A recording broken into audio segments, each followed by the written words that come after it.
یہ جو بعض اوقات ہمارے ذہنوں میں خیال پیدا ہوتا ہے کہ اللہ سبحانہ و تعالیٰ نے جو چیزیں ہمارے لیے حرام کی ہیں، یا اللہ تعالیٰ نے جو بہت ساری شرائط ہمارے سامنے رکھ دی ہیں کہ تم یہ کام کرنا اور یہ کام نہ کرنا اور یہ کام نہ کرنا اور یہ کام، بعض اوقات میں نے دیکھا ہے کہ لوگ الجھتے ہیں، بعض اوقات میں نے دیکھا ہے کہ لوگ ان چیزوں کو پابندی سمجھ کر ایک منفی پیغام اس کے ذریعے لیتے ہیں کہ یہ کیوں پابندیاں ہیں دین کے اندر، ہم تو آزادی چاہتے ہیں، ہم تو سکون چاہتے ہیں، ہم تو یہ چاہتے ہیں کہ ہماری زندگیوں کے اندر کوئی قید، کوئی پابندی نہ ہو۔ میرے بھائیوں، دوستوں اور ساتھیوں، میں آپ سے ایک بات کہتا ہوں کہ یہ جو اللہ سبحانہ و تعالیٰ نے ہمارے لیے پابندیاں لگائی ہیں، یہ حقیقت میں ہماری اصل آزادی کے لیے ہیں، یہ منفی نہیں، ان کو مثبت انداز میں لیجئے۔ یہ الکحل، یہ سود، یہ زناکاری، یہ بدکاریاں، یہ بدعمالیاں، یہ فراڈ، یہ جھوٹ،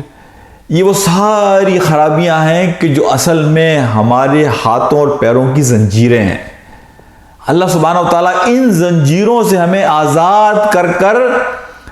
اپنے حرم میں، اپنی حفاظت میں، اپنے سائے تلے لانا چاہتا ہے کہ جب آپ اور میں اللہ کے سائے میں آ جائیں گے تو حقیقت میں وہ آزادی اصل آزادی ہے۔ اس آزادی کو سمجھنے کے لیے اس بات کو سمجھیے کہ جب تک کسی چیز کا آپ خود مشاہدہ نہیں کرتے، آپ کے ذہن میں یہ بات آتی ہے کہ ہوگی۔ وہ ہمارے ڈاکٹر اسرار صاحب ایک مثال دیا کرتے تھے کہ اگر کوئی آپ سے یہ کہے کہ شکر میٹھی ہوتی ہے تو آپ کہیں گے ہوگی، لیکن اگر آپ خود ایک مرتبہ اس شکر کو چکھ لیں گے تو اب اگر ساری دنیا بھی یہ کہے کہ شکر میٹھی نہیں ہوتی، آپ کہیں گے کہ نہیں، شکر میٹھی ہوتی ہے۔ اللہ سے محبت،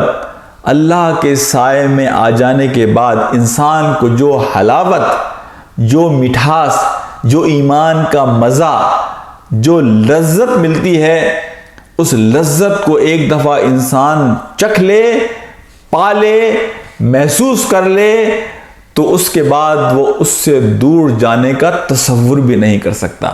یہ بالکل ایسا ہے کہ آپ اپنے بیڈ روم کی طرف جا رہے ہیں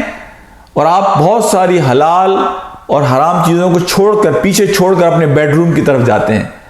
اور جب آپ اپنے بیڈ روم میں پہنچ گئے، آپ نے اپنے دروازے کو بند کر لیا،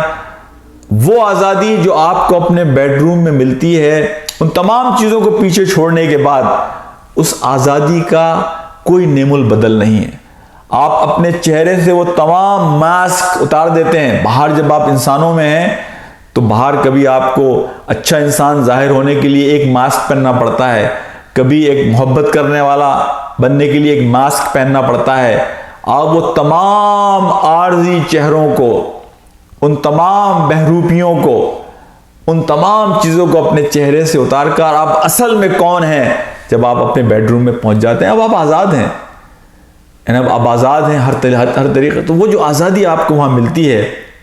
وہ جو سکون آپ کو اپنے بیڈ روم میں ملتا ہے، وہ سکون آپ کو باہر نہیں مل سکتا۔ بالکل یہی بات ہے کہ اللہ سبحانہ و تعالیٰ ہماری نفسیات کو جانتا ہے، ہماری کمزوریوں کو جانتا ہے، ہماری مجبوریوں کو جانتا ہے۔ تو اللہ ہمیں ان تمام چیزوں سے آزاد کر کے، وہ ربیع بن عامر رضی اللہ تعالیٰ عنہ نے رستم کے دربار میں کہا تھا کہ اللہ کے رسول نے ہمیں دنیا کے تمام جھوٹے خداؤں سے آزاد کرا کر ایک خدا کی خدائی میں دے دیا، وہ ایک سجدہ جسے تو گراں سمجھتا ہے، 1000 سجدوں سے دیتا ہے آدمی کو نجات۔ تو جو 1000 سجدے ہیں ان سے نجات کے لیے آدمی کو ایک خدا کی خدائی کو تسلیم کر کر اس کے سامنے سجدہ کرنا ہوتا ہے۔ یہ ساری ہاتھ کی جو بیڑیاں ہیں انہیں اتار پھینک کر وہ ایک خدا کی بیڑیاں اپنے پیر میں پہنتا ہے، اور وہ ہے اصل آزادی، وہ ہے اصل سکون۔ میرے بھائیوں، دوستوں اور ساتھیوں، سکون ہے قناعت میں، سکون ہے دینے میں، سکون ہے معاف کرنے میں، سکون ہے اللہ کا ذکر کرنے میں۔ میرے بھائیوں، ہم تو سکون تلاش کرتے ہیں چیزوں میں، سکون چیزوں میں نہیں ہے۔ اصل میں تو چیزیں ہمیں اپنا غلام بناتی ہیں۔ اصل آزادی یہ ہے کہ چیزوں سے اپنے آپ کو آزاد کر کر اللہ رب العالمین کے حوالے ہم کر دیں تو ہم اصل آزادی اور اصل سکون کو پا سکیں گے۔ ہمارا معاملہ یہ ہے کہ ہم بے سکونی ریکروٹ کرتے ہیں۔ سکون نام ہے اندر کی تسکین کا، سکون نام ہے اندر کی کیفیت کا۔ میرے بھائیوں اور دوستوں اور ساتھیوں، ہمارا معاملہ یہ ہے کہ بحیثیت انسان ہم بے سکونی تلاش کرتے ہیں۔ ہم یا تو ماضی میں اپنے رہتے ہیں، اس کے غم میں، افسوس میں، ریگریٹ، گلٹ، ریمورس، یا ہم مستقبل کے اندیشوں کی وجہ سے پریشان رہتے ہیں۔ وہ کسی نے بڑی اچھی بات کہی تھی کہ ہم میں اور بچوں میں ایک فرق ہے۔